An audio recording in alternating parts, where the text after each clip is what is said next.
Hi guys! We're back. In case you are new to our channel, I'm Lawrence Villaverde. I'm Cyril Lashano, and we are property specialists at MegaWorld at the Fort. And for today's video, this will be our second part of 6-part series featuring Uptown Arts Residence. And today, we will be showing to you the actual 2-bedroom unit, Unit I, that's 84 square meters, and Unit J, that's 1-bedroom unit, 57 square meters. So, are you ready, guys? Are you ready, Lord? I'm ready. Let's go!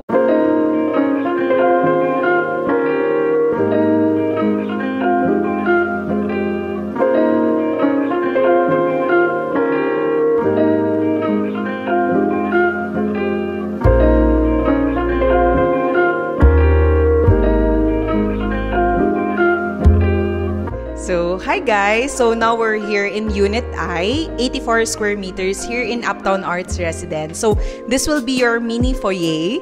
And then, if you notice, this one, digital lock na din siya. So, may keycard access. You can access din this one through numbers or fingerprint, ganyan. And then, so, ganyan. So, yun na naman tayo sa ganyan. So, in this side, may nakalagay lang dito for, ay wow, natatanggal pala siya. So, for protection lang. So, this one, it's HDL. So, this one yung mga pang smart home switch natin. So, balik natin. Baka tayo mapagalitan. So, this one, this is the panel board. So, andito yung access natin sa main switch. Ayan. Ay, ingay. Sorry. Ayan. This one. So, upon entry siguro, or pagka nag-move in kayo, you can put like a painting dito para hindi siya masyadong nakikita. And here, upgraded na. Tanggalin natin siya. Wow! So, this is the video intercom din. So, this is connected dun sa lobby. And at the same time, ayan, sobrang parang smart home na din siya. So, you can access yung electricity, or not electricity, the AC, the lights.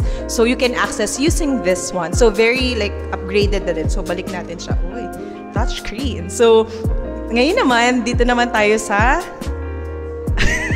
side na to, so sa kitchen, very, as in, first time din namin to makita ni Lor, and super happy kami kasi kung ano yung nasa showroom namin, usually kasi diba parang upgraded talaga yung mga nasa showroom, but this time, kung ano yung nasa showroom namin, eto din talaga yung actual deliverables natin dito sa building ng Uptown Arts Residence. So, this one, you have an island type kitchen, and then this one, the sink. So, kahit na parang may visitors kayo, makikita mo sila. Parang, as in kasi open layout siya. So, this one, these are the kitchen cabinets naman na kasama.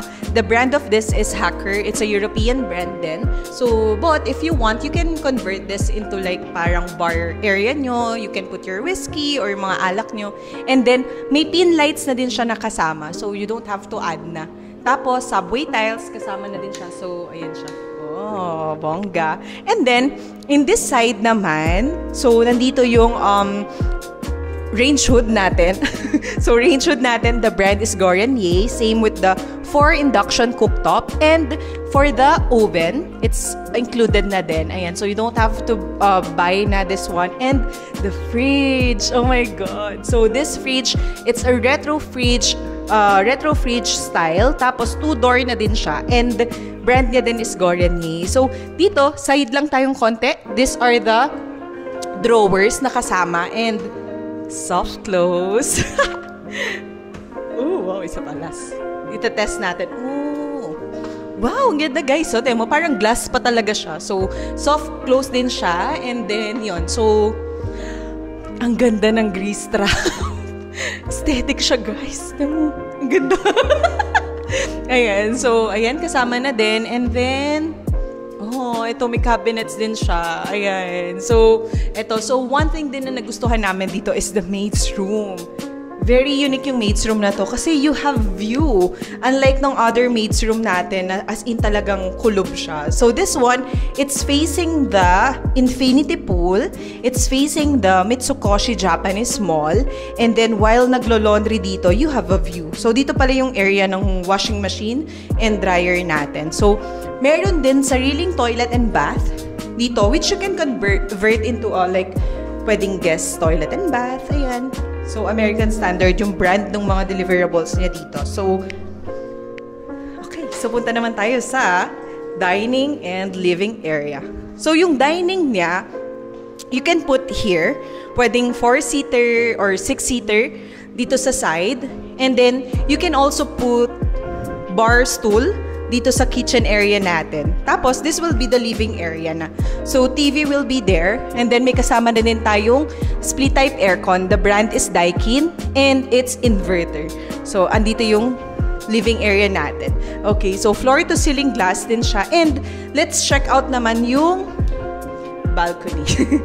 So, it's facing directly the JP Morgan. So, very spacious din siya. You can put like coffee table. As in, parang ganito siya. Ganyan yung laki niya. So, malaki siya. Ayan, so makikita mo, ayan, that's the JP Morgan glass balcony din. So, now let's go naman dun sa common toilet and bath and dun sa mga bedroom area. So, let's go. So, oh, by the way, yung tiles pala, this is homogeneous tiles, which is parang mas matibay siya compared sa mga ceramic tiles. So, ayan, yan yung kasama.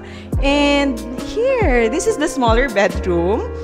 So, ayan siya. So, may kasama na din siyang split-type aircon. May kasama na din na cabinet. So, this cabinet, sobrang as in, ang slick ng design niya. Very modern. Oh, very modern. So, ayan siya. Ganda.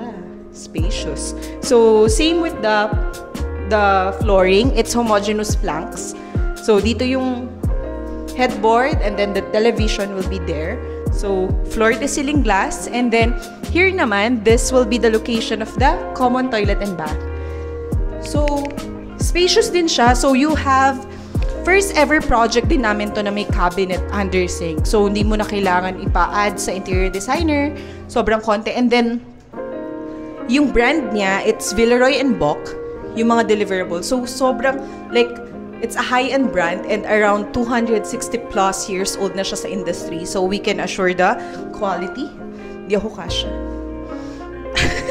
So, ayan siya. So, ang galing ah. So, eto kasama din. So, whatever you see, it's the actual deliverable. So, we will have a, what do you call that? Rain shower. Overhead shower. So, aside from this, meron pang isa. So, hindi pa lang siya ini-install. So, kasama din yan lahat. And the tiles, you can see, it's so good. So, yan. And then, oh, yung mga brand na to pala, it's Grohe. So, it's a good brand din. So, now, let's okay, so now, let's go naman sa master's bedroom. Medyo mainit, guys. So, dito naman, so this area, it's a utility area. Okay, so this is where the compressor ng aircon are located. Okay, so we have the cabinet here. So, with mirror. Ayan, kasama na din siya. Tapos, Daikin aircon inverter, kasama na din. And, wait, bago tayo pumunta sa view, dito muna tayo. Kasi ang ganda ng view niya. So, this one is the master's toilet and bath. So, meron na din siya lavatory, may bidet, may water closet, complete na siya. And, eto yung shower na sinasabi ko kanina, pero hindi tayo kasha. So, ayun siya. May ganun din yung sa isa. Hindi pa lang siya na-install. So, now naman, punta tayo dito sa side. So, look at the view, guys. Ang ganda. Ayan. So, it's facing the Uptown Park Suites. Sobrang ganda. Para kang nasa European style na yan yung view mo. Na parang nasa Europe. Tapos yan yung view mo. And then, Mitsukoshi. You can see din yung Mitsukoshi. You can see the Uptown Parade. That is the Uptown Parade and that's the Uptown Mall. So, ang ganda. Look, guys. Ayan. So, especially at night, lahat na yan as in may mga ilaw siya. So, you can even see the fountain, I think, from here. So, mas ma-enjoy niyo siya. So, this one, it's the 2-bedroom unit. Unit I, here in Uptown Arts Residence. So, now naman, let's go directly to the Unit J. Let's go. So, katapat lang niya yung 1-bedroom na i-check natin. So, this is the 1-bedroom unit. Look! So, this one may balcony siya kagad. In our unit layout, this is the location of the dining area. Okay, so 4-seater, 6-seater, kasya siya. And, ang laki ng balcony. Oh, ang hangin. Ayan. So, medyo madami pa siyang construction, guys. So, this is the first time na inalaw kami na mag-visit talaga mismo sa actual site. So, this is the balcony. And from the balcony, we're facing the Uptown Park Suites. We're facing the Andres Bonifacio Park. So, ganyan siya kalayo from the other building. Mitsukoshi, you're facing Mitsukoshi. You're facing the Makati skyline. So, as in, mas open yung view niya. You can even see the Uptown Parade again and then the Uptown Mall. So, before, akala namin obstructed siya ng Uptown Park Suite. So, ngayon, very different pala pagka nakapunta ka talaga sa mismong building or mismong layout or unit. So, let's go here. So, same din siya ng deliverables. It comes with this one. Ay, hindi pa siya gumagana. So, it comes with video intercom, yung HDL na smart home. Di kabit. So, may ganito din siya, digital lock. And this one, this is the kitchen area. So, nakatakip lang siya, pero yan. So, yung brand niya din, it's Frank. So, retractable din. And then, wow. So, same din siya. So, ang difference lang, mas malaki of course, yung sa 2-bed, yung sa 3-bedroom. Pero this one, it's not small for a 1-bedroom unit. It's a good size. Tapos, dito, 2 induction cooktop siya. Tanggalin natin. Tanggalin natin, guys, para you can see yung... Ayan. Ayan, guys. So, dalawa siya. Ay, wow, bongga. So, medyo madumi lang. Pero, ayan, dalawa siya. 2 slots siya for the induction. It's Gorenje din. And then, yung mga cabinets. Ang dami niyang cabinets, in fairness. Ayan. And then, marble countertop. This will be the location of the washing machine or laundry area. But, if ayaw nyo, pwede naman siya lagyan ng cabinet. And then, may ref din. So, 2-door din siya. 2-door din and Gorenje din yung brand. So, ayan, may HDL din dito. Ayan. So, now, let's go naman dito sa living area. So, sa living area, it comes with split-type aircon. Same brand din. It's Daikin inverter. So, we don't have to worry about the electricity. Mas matipid siya. And floor-to-ceiling glass window, guys. So, imagine, parang ang daming natural light na pumapasok. Sobrang daming natural light na pumapasok dito sa unit. So, you don't have to open the lights anymore pagka morning. Ayan, so sofa, yan. And then the flooring then, it's same. It's the same. So, homogeneous tiles dito. So, which is mas matibay and compared to the ceramic tiles. And then, here naman, is ito muna. So, this is the... Ay, wow. Ayan. So, this is the common toilet and bath. So, it comes with...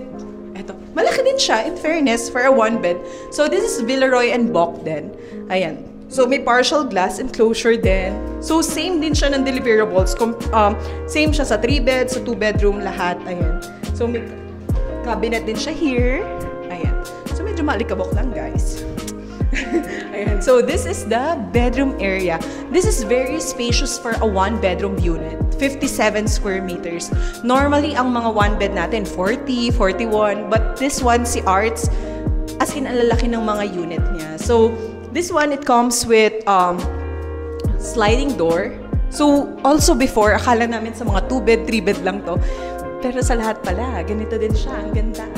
Tapos, Daikin aircon. So, total of 2. And then, another balcony. So, labas tayo. Hi, Kuya! Hello! Ayan. So, nandito tayo sa balcony. So, you have 2 access sa balcony. Isa dito sa bedroom and isa dun sa dining area. And from the balcony, so you can see the infinity pool, Makati skyline, Mitsukoshi, as in open view siya. Ang galing. So, ang layo niya sa mga buildings. Hindi siya like building to building. Ayan siya. So, balik naman tayo dun sa living area. So, ceramic plank, not ceramic planks, homogeneous planks din pala yung andito na deliverables niya. So, mainit. So, that's it, guys. That's the actual 1-bedroom unit, J, and actual 2-bedroom unit, I, here in Uptown Arts Residence. So, we still have available units here. So, if you would like to know more about this project, Uptown Arts Residence, just let us know. You can message me or Lawrence. We still offer the no down payment terms, 3 years to pay, 0% interest. But of course, if you want to avail more discount, we still offer the 30% down payment, 50%, and the cash term for the biggest possible discount. If you're looking for property or for a project that is just newly launched, we have new project just beside the Uptown Arts, that's Uptown Modern. So we also offer the no down payment.